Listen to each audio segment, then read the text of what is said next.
Hello students, कैसे हैं आप। आज हम सुगम भारती के पाठ 14 गोपी पाठ का सास्वर वाचन करेंगे, जिसकी लेखिका हैं सावित्री परमार। इस पाठ के माध्यम से हम परिश्रम की महत्ता को जानेंगे और साथ ही सहयोग और मानवता जैसे नैतिक गुणों का विकास भी करेंगे। आइए इस पाठ का सास्वर वाचन करें। लंबी यात्रा से लौटी थी शिल्पा। पड़ोसन कांता ने घर की चाबी के साथ साथ डाक भी दी।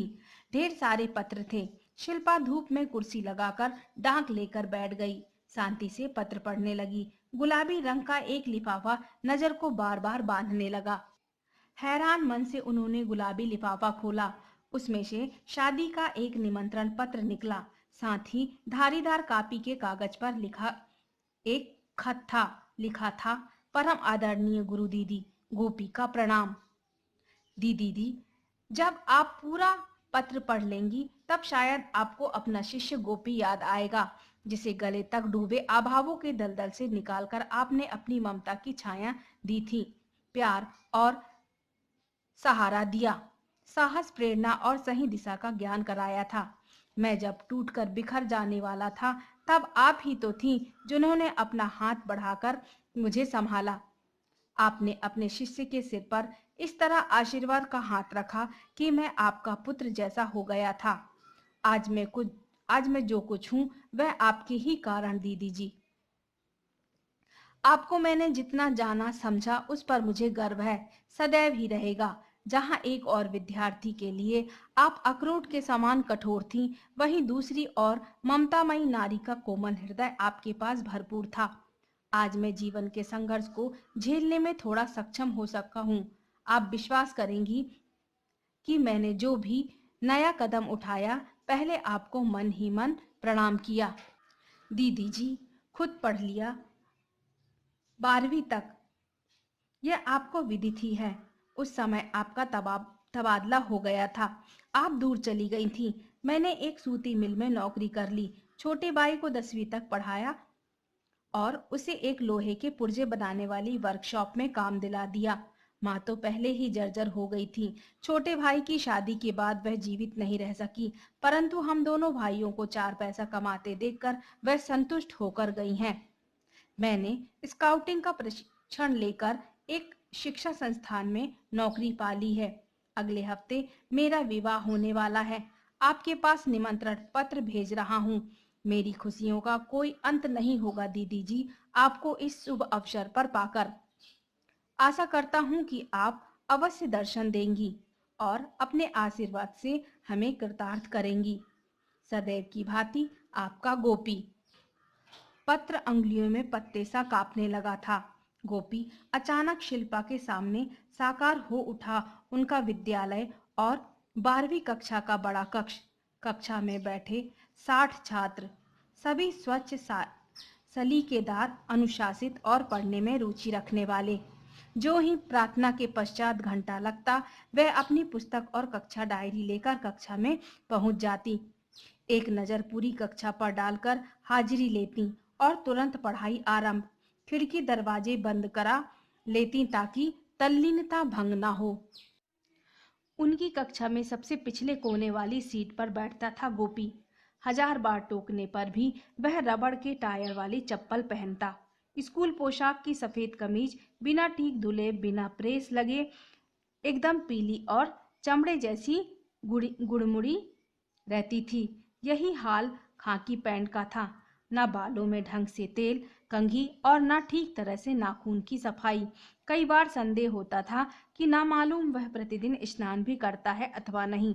रूखा उदास चेहरा, सोई सोई आंखें, घिसटते से कदम, पूरी कक्षा में वह दूर से ही दृष्टि में खींच और ऊब भर देता था। लेकिन आया था वह 2वीं श्रेणी में, 10वीं पास करके, इसलिए उसे बैठने और पढ़ने का पूरा अधिकार था। 20 वर्ष से वह 12वीं कक्षाएं लेती आई थी। प्रतिवर्ष एक से बढ़कर एक सैकड़ों छात्र पढ़ाकर निकलते थे। वह कभी इतनी नहीं खींची किसी भी छात्र से जितना मन ही मन गोपी को देखकर ऊब उठती थी। प्रश्न गरीब अमीर बालकों का नहीं था, प्रश्न था गोपी के लापरवाह, बिखरे उम्मीदें और कुछ अलसाए रुख का। कई बार अकेले में, कई बार प्रार्थना से पहले और कई बार भरी कक्षा में उसे समझा चुकी थी। उसकी ये सारी कमियां दिखा दिखाकर क्रोधित भी खूब होती रही थी। पूरी कक्षा के सामने उसे कई बार लज्जित भी किया, लेकिन वह चुप सिर झुकाकर बस सुनता ही रहता, न कोई सफाई देता और न आगे से ठीक रहने का प्रण करता। ज्यादा क्रोध बढ़ने पर उसे कक्षा से भी कई बार निकाला। वह चुपचाप निकल जाता। फिर दूसरे दिन वही गंदी और वही उन्नीदा सा व्यक्तित्व। उधर कुछ दिनों से वह देर से स्कूल आने लगा था। प्रार्थना में खड़े होने का तो प्रश्न ही नहीं था। वह हाजिरी के समय भी नहीं रहता था। चूंकि शिल्पा की वह अपनी कक्षा थी, वह कक्षा अध्यापिका थी। एक फिक्र सी भी थी कि हर दिन उसकी हाजिरी नहीं हुई तो बोर्ड का इम्तिहान कैसे देगा। एक तरकीब निकाली कि जाते ही पहले पढ़ाई और जब 5 मिनट शेष रह जाते तब हाजिरी। तरकीब तो काम आ गई, क्योंकि आधा कालांश बीत जाने पर वह आ ही जाता। डांट फटकार कर बैठा दिया जाता, लेकिन ऐसा भी कब तक। कक्षा का छात्रों का अनुशासन फिर क्या रहा। एक ही छात्र को यह लाभ क्यों। उसे यह बात भी समझाई, लेकिन वह उसी रफ्तार से आता रहा। आता अवश्य। एक बार अचानक उन्हें लगा कि पिछले 8 दिन से वह विद्यालय ही नहीं आया। यह एक नई बात थी। ऐसा तो कभी नहीं हुआ। कोई अर्जी दी नहीं। कहीं बीमार पड़ गया क्या।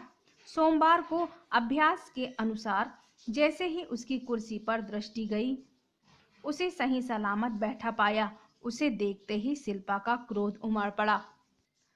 क्रोध के आवेग के कारण न हाजिरी के लिए उसका नाम पुकारा और न इतने दिन अनुपस्थित रहने का कारण पूछा। वह सदैव की तरह नीची दृष्टि किए किताब खोलकर बैठा रहा। उसके बाद का कालांश पुस्तकालय का था। सारे छात्र चले गए। तब उसे कक्षा में ही रोक लिया और इतनी देर से जो क्रोध दिल दिमाग में मथ रहा था, वह उस पर पूरी शक्ति से बरस पड़ा। एक चांटा कसकर मारते हुए वह बोली, तुम इतने ढीठ भी हो सकते हो। यह अभी जाना। आने पर ना माफी मांगी, ना अर्जी दी। ऐसे आकर बैठ गए कक्षा में जैसे तुम्हारा घर की बैठक हो। स्कूल पोशाक पहले ही ऐसी पहने हो जैसे झाड़न हो। आज वह भी नहीं। हीरो बनकर आए हो कक्षा में क्या। और यह खिलाड़ियों की सी कैप। क्या हो गया है तुमको। अभी नाम काटती हूँ। निकल जाओ इसी वक्त इस मनहूस लिबास के साथ। टोपी लगाएंगे लाड साहब, कहकर झटके से उसी गुस्से वाली हालत में उसकी कैप खींच ली। अरे यह क्या। उसका सिर घुटा हुआ था, बाल ही नहीं थे। और ये सदा चुप चुप सुनने वाला गोपी हिचकियां ले रहा था। उन्हें तो जैसे किसी ने जादू से सुन्न कर दिया था। उन्हें लगा कि जैसे कोई चाबुक उनकी आत्मा को छील गया हो। क्या हुआ बेटा। मुश्किल से वह बोल पाई थी। उसके सिर पर प्यार से हाथ फिराकर फिर पूछा, बताओ गोपी, क्या हुआ बच्चे। कुछ बताओ तो। गोपी ने जो ये अपनेपन की और प्यार भरे स्पर्श की गर्मी पाई, तो जाने कब का रूखा पानी उसकी आंखों की राह निर्वाध गति से बह उठा। मैडम जी, मेरे पिता की मृत्यु हो गई है, इसलिए फूट फूट कर वह बिलख उठा। शब्द नहीं निकल सके। वह क्षण भर में ही खुद की दृष्टि में अपराधिनी सी हो उठी। सुबकते हुए उन्हें वे सारे उत्तर देने लगा जो प्रश्न की तीखी नोकों की तरह वह उसे चुभाती थी। दीदी, मैं बेहद गरीब घर का हूँ। पिता गांव में चिनाई का काम करते थे। पिछले 5 वर्षों से वह क्षय रोग से पीड़ित थे। अकेली माँ सड़क पर पत्थर की गिट्टियां तोड़ती, घास काटती, लकड़ियां बीन कर बेचती। हम 2 भाई, एक बहन और बीमार पिता अपना कैसे गुजारा करते ये हम ही जानते हैं। माँ कहाँ से लाती चमड़े के जूते, 2 जोड़ी स्कूल पोशाकें, बढ़िया साबुन और नील। एक सस्ती बट्टी देकर कहती कि 1 महीने चलाओ। एक वक्त रोटी बन गई तो दूसरे वक्त भूखा रहना पड़ता। कब लगाता तेल, कब नहाता, कब नाखून काटता और कैसे वक्त पर यहाँ आता। भूखी प्यासी रहने और पिता की देखभाल करते करते माँ इतनी कमजोर हो गई कि उसे मजदूरी भी नहीं हो पाती थी। कहाँ से बनाती कच्ची पक्की रोटियां। इसलिए दीदी जी सुबह 7 बजे से लेकर 1 बजे तक मैं मजदूरी करता रहता। एक साहब के बगीचे में पानी देता और 10 घरों में दूध की थैली और बाजार का सामान लाकर देता। तब यहाँ पागलों की तरह भागता। सरकारी दवा में क्या मिलता है, वहां भी पैसे तो लगते ही हैं। हाय हाय करते पिता गुजर गए। दीदी नाम मत काटिए, आपके घर का काम कर दिया करूंगा। यह वर्ष निकल जाए तो कुछ बन जाऊंगा। जी हाँ दीदी जी। परसों पिता की 13वीं है। घर में कुछ नहीं, 2-4 सगे संबंधी आए हुए हैं। एक घड़ी थी घर में टूटी फूटी पुरानी, समय तो बता देती थी। उसे बेचकर आज चाय पत्ती और दूध आलू देकर आया हूँ। मुझे क्षमा कर दे दीदी जी। यह सब सुनकर शिल्पा का मन हाहाकार से भर उठा था। जिंदगी कितनी कठोर और निर्मम होती है। भीतर ही भीतर वह कह उठी, तुम्हें क्या क्षमा करूं बेटे, तुम स्वयं मुझे क्षमा करना। दूसरे दिन कक्षा में मेज पर पहले स्वयं मैंने 100 रुपए रखे, फिर सभी छात्रों को पूरी बात बताई। देखते ही देखते सारे बालकों ने अपनी जेब खर्च का ढेर लगा दिया। सारे बच्चे भावुक उठे थे। सभी अपनी अपनी तरह से उसे प्यार, सांत्वना और आशाजनक तसल्ली दे रहे थे। गोपी तो जैसे प्यार का अनमोल खजाना पा गया था। अवसर और भाग्य की बात है कि गोपी के पिता की 13वीं वाले दिन स्कूल में कुछ समारोह था। आधे दिन का अवकाश था। पता लगा कि पूरी कक्षा गोपी के घर पहुंच गई। हाथों हाथ सारा सामान दिला दिया। खाना पीना पूजा हवन सभी कराकर और शेष रुपए गोपी की माँ को देकर बालक लौटे। एक छात्र ने, जिसके पिता की घड़ी की दुकान थी, एक सुंदर सी घड़ी गोपी को भेंट कर दी। सभी उसकी फीस भरने, फॉर्म भरने और पढ़ाई की तैयारी में ऐसे मदद करते थे प्यार से कि जैसे वह बहुत न्यारा मित्र हो। वह भी उसकी पूरी मदद करती रही। वह अच्छे अंकों से जब पास हुआ तब पूरी कक्षा ने उसे उपहार, बधाई और मिठाई से लाद दिया था। क्या रिश्ता है कक्षा का और स्वयं उसका गोपी से। एक गहरा रिश्ता, भावना का, मानवता का, सहयोग का और आपसी मेलजोल का। तब वह चली गई थी दूर। प्राचार्य बनकर सेवानिवृत्ति भी हो गई और आज यादों की ढेरी कुरेद कर फिर आ बैठा यह गोपी उसके सामने। लिफाफे को एक ओर रखते हुए शिल्पा बुदबुदा उठी। हाँ हाँ जरूर आऊंगी गोपी, बहू को आशीर्वाद देने जरूर आऊंगी। और शिल्पा ने भीगी पलकें पोंछ डाली। स्टूडेंट्स, प्रस्तुत पाठ एक भावनाप्रद एवं शिक्षाप्रद रचना है। आज का आपका होमवर्क है, इस पाठ का पुनः सास्वर वाचन करें। आज के लिए इतना ही। Okay students.